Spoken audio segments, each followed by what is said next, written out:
جو معاہدہ ہوا تھا صلح حدیبیہ میں، اس میں 10 سال تک کوئی جنگ نہ ہونے کا معاہدہ تھا کہ کوئی جنگ نہیں ہوگی۔ اب کوئی جنگ نہیں ہوگی اور 2 سال کے اندر مکہ فتح ہو گیا۔ یہ اس صلح حدیبیہ کے 2 سال کے بعد فتح مکہ کا واقعہ ہوا جی، اور معاہدہ یہ تھا کہ 10 سال تک جنگ نہیں ہوگی۔ تو اب یہ جو صلح حدیبیہ والا جو معاہدہ تھا، اس میں یہ دیکھا جائے گا کہ آخر اس کے سبب کیا بنا۔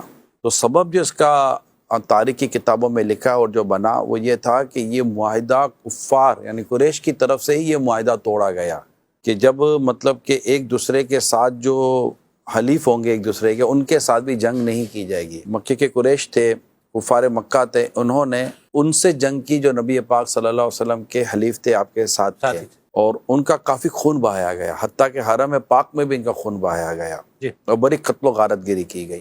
خیر نبی پاک صلی اللہ تعالیٰ علیہ وسلم اپنے 10,000 صحابہ کرام علم و رضوان کو لے کر مکہ مکرمہ کی طرف روانہ ہوئے۔ ایک روایت کے مطابق 12,000 کا بھی فگر آیا ہے، لیکن اس میں راویوں کا یوں ہے، اس میں اختلاف نہیں بیان کیا گیا۔ یہ ہے کہ 10,000 چلے ہوں گے اور بعد میں ہو سکتا ہے کہ 2,000 کی مزید تعداد پلس ہو گئی ہو تو یہ 12,000 تک بھی پہنچ چکا ہو۔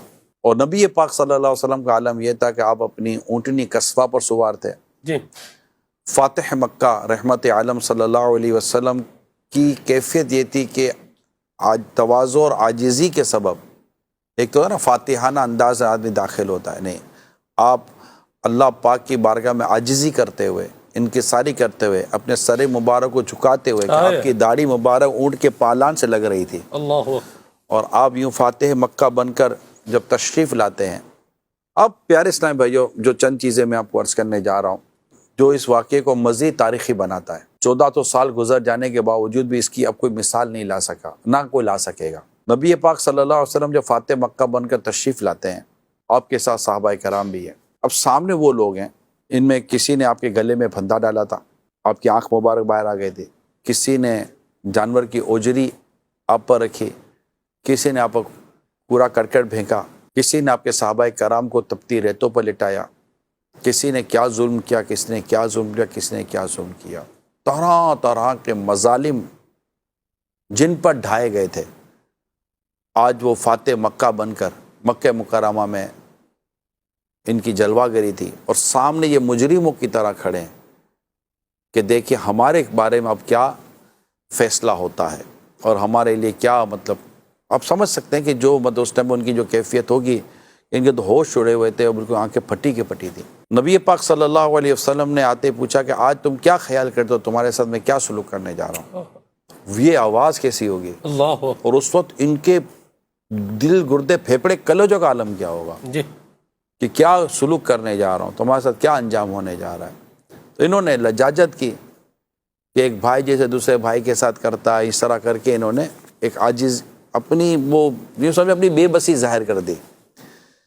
تو نبی پاک صلی اللہ علیہ وآلہ وسلم کی رحمت جوش میں آتی ہے، اور آپ وہ تاریخی جملہ ارشاد فرماتے ہیں جسے آج تک بیان کرتے وقت مسلمانوں کے سینے بھی چوڑے ہو جاتے ہیں کہ ہم کس آقا کے غلام ہیں، ہم کس آقا کے امتی ہیں کہ آج تم سے کوئی مواخذہ نہیں ہوگا، آج تم سب کو معاف کیا جاتا ہے اور تم سب کو آزاد کیا جاتا ہے۔ اللہ، لا تثریب علیکم اليوم، لا تثریب علیکم اليوم، لا تثریب علیکم اليوم، یہ ایک ایسا لفظ ہے کہ آج تک اسے مطلب کہ بیان ہی کیا جا رہا ہے، اور تم سب آزاد ہو۔ لا تثریب علیکم اليوم فرمایا اب تم سب آزاد ہو۔ جی، میں نے کتابوں میں پڑھا ہے ناظرین کہ جیسے یہ میرے آقا صلی اللہ علیہ وسلم کا اعلان آیا، ان کی آنکھیں بھیگ گئیں۔ ان کے لیے یہ اعلان ان ایکسپیکٹڈ تھا کہ یہ کیسے ہو سکتا تھا کہ اتنا سارا ہم نے ظلم کیا، زیادتی کی، ان کو شہر چھوڑنا پڑا، اور جو کچھ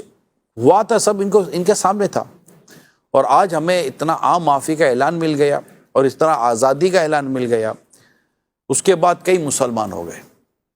جی ہاں، یہ میرے آقا صلی اللہ علیہ وسلم کے عفو درگزر کا ایک بہترین نمونہ ہمارے سامنے آیا۔ ایک اور میں آپ کو بڑی اہم بات بتانے جا رہا ہوں۔ جب صحابہ کرام علیہم رضوان ہجرت فرما کے مدینہ منورہ پہنچے تو ظاہر ان کے سارے مال اسباب جائیداد مکہ مکرمہ میں تھیں، تو ان مہاجرین صحابہ کرام کی جائیدادوں پر قبضے کر لیے گئے تھے کفار مکہ کی طرف سے۔ اب ہونا کیا چاہیے کہ ان سب کی جائیدادیں بازیاب کرائی جائیں، وصول کی جائیں، نکلوائی جائیں۔ نبی پاک صلی اللہ علیہ وسلم نے اپنے مہاجر صحابہ کرام علیہم رضوان کو حکم ارشاد فرمایا، جس کے بعد ان صحابہ کرام علیہم رضوان نے اپنی ان تمام تر جائیدادیں املاک ان کو ہبہ کر دیں، ہائے ہائے، تحفے میں دے دیں۔ اللہ اکبر۔ کون کرتا ہے یہ بتائیے؟ یہ فتح مکہ کی وہ خوبیاں مزید ہیں کہ جنہیں آج تک بیان کرتے ہوئے مزہ آتا ہے۔